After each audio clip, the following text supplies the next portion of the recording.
Hi! Hello all welcome to NR reviews. Bigg Boss season 8లో రెండో వారం నామినేషన్లు వాడివేడిగా సాగాయి. అయితే ఈ వారం నామినేషన్లలో తన దత్తపుత్రిక యష్మికి మరోసారి బంపర్ ఆఫర్ ఇచ్చాడు బిగ్ బాస్. ముందుగా ప్రతి సభ్యుడు ఇతర టీంలోని ఇద్దరు సభ్యులను నామినేట్ చేసి తగిన కారణాలు చెప్పాలని, తర్వాత వారి తలపైన పెయింట్ నీళ్లు పోయాలంటూ బిగ్ బాస్ చెప్పాడు. ఇక యష్మి పెద్ద టీంకి చీఫ్ కావడం వల్ల ఆమెను ఎవరు నామినేట్ చేయడానికి వీల్లేదంటూ బిగ్ బాస్ ఆర్డర్ వేశాడు. ఇక అది చెప్పగానే యష్మి ఇచ్చిందయ్యా ఎక్స్ప్రెషన్ అది మాటలో చెప్పలేం. ఇక నామినేషన్స్‌లో ఓ రేంజ్‌లో రెచ్చిపోయింది సీత. మొన్న వీకెండ్ ఎపిసోడ్‌లో నీలో సీత మాత్రమే ఉంది.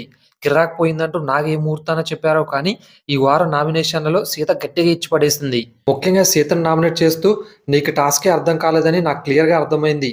అందుకే చెత్తబుట్ట గురించి, పనుల గురించి కంప్లైంట్ చేస్తున్నావు. అయినా ఏదైనా ప్రాబ్లమ్ ఉంటే ముందు మీ చీఫ్‌కి చెప్పాలి. ఇక్కడ కాదు అంటూ సోనియా చెప్పింది. దీనికి అదిరిపోయే రిప్లై ఇచ్చింది సీత. నాకు క్లారిటీ ఉందని నాకు తెలుసు. అది నీ అభిప్రాయం. నాకు నొప్పొస్తే నేనే చెబుతా. మీ దాంట్లో మీకు నొప్పొస్తే మీ చీఫ్ దగ్గరికెళ్తారేమో అంటూ సీత ఇచ్చి పడేసింది. దీనికి ఆన్సర్ చేయకుండా మీ గ్రూప్ అంతా ఫెయిల్ అయ్యారు. అయినా ఇండివిడ్యువల్‌గా చెప్పుకుంటే ఇంకెందుకు బిగ్ బాస్ అంటే బిగ్ బాస్ పిచ్చోడా? డివైడ్ చేసి టీమ్ ఇచ్చినోడు పిచ్చోడా? నువ్వు ఇండివిడ్యువల్‌గా మాట్లాడితే అంటూ సోనియా బిగ్ బాస్‌ని కూడా తిట్టడం మొదలుపెట్టింది. ఇక దీనికి కూడా సీత మామూలు రిప్లై ఇవ్వలేదు. ముందు నువ్వు గేమ్ అర్థం చేసుకొని తర్వాత నాకు ఎక్స్‌ప్లెయిన్ చెయ్యి. ముందు నీకు గేమ్ అర్థం కాలేదు. ఇది ఇండివిడ్యువల్ గేమ్ కాకపోతే వెళ్లి నీ నామినేషన్‌ని చీఫ్‌ని చేయమను. నువ్వెందుకు చేస్తున్నావు? నాకు క్లారిటీ ఉంది. ఒక్కలో క్లారిటీ అంటూ సీత ఫైర్ అయింది. దీనికి ఎక్కువ మాట్లాడొద్దు సీత. పిచ్చి మాటలు మాట్లాడకు అంటూ సోనియా వాయిస్ రైజ్ చేసింది. దీంతో సోనియా నువ్వు బొక్క అని నేను అన్నానా? లేదు కదా! నీ రాజ్యంలో నీ రాజు తప్పైనా మీరు ఒంగుతారేమో కానీ నేను మాట్లాడతా. నా ఇష్టం నేను మాట్లాడతా అంటూ మరోసారి ఇచ్చి పడేసింది సీత. ఇక విష్ణుప్రియ తర్వాత సోనియాను నామినేట్ చేసింది. లాస్ట్ వీక్ జరిగిన నిఖిల్ ఇష్యూ గురించి రైజ్ చేస్తూ నేను అన్నదానికి సారీ చెప్పా. కానీ నా పైన అడల్టరీ అనే ముద్ర వేశారు మీరు. దానికి నాకు సారీ చెప్పలేదంటూ విష్ణు అడిగింది. దీనికి కూడా అడ్డదిడ్డంగా వాదించింది సోనియా.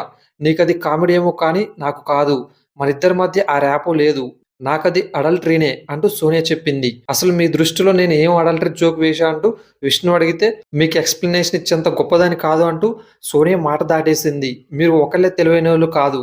పిల్లబచ్చ జోకులేసుకునే దాన్ని అడల్టరీ అని ఎట్లా అంటారు? అంటూ విష్ణు అనేసరికి బరాబర్ ఇప్పుడు కూడా అంటా. అంటూ మరోసారి సోనియా అదే మాట అంది. ఇక దాని తర్వాత విష్ణుప్రియపై పర్సనల్ అటాకింగ్ చేసింది సోనియా. బట్టలు సరిగ్గా వేసుకొని ఒక మనిషి పక్కన నిల్చోవాలన్నది కూడా నీకు తెలియదు. ఆయన ఒకవైపు అన్‌కంఫర్టబుల్ అంటున్నా కూడా ఆయన పక్కకే వెళ్లి నిల్చొని చేసిందంతా ఏంటి?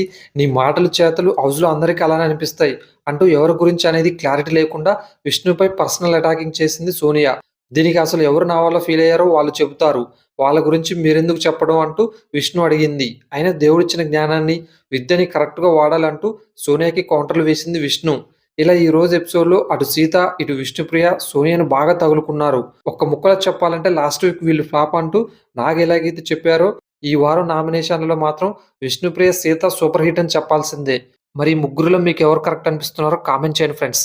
ఇలాంటి లేటెస్ట్ బిగ్ బాస్ అప్డేట్స్ కోసం మన ఛానల్ వెంటనే సబ్స్క్రైబ్ చేసుకోండి. అలాగే పక్కన ఉన్న బెల్ ఐకాన్ ప్రెస్ చేసి ఆన్‌లో పెట్టుకోండి. నేను చేసే కొత్త వీడియోస్ మీకు నోటిఫికేషన్ ద్వారా వస్తాయి.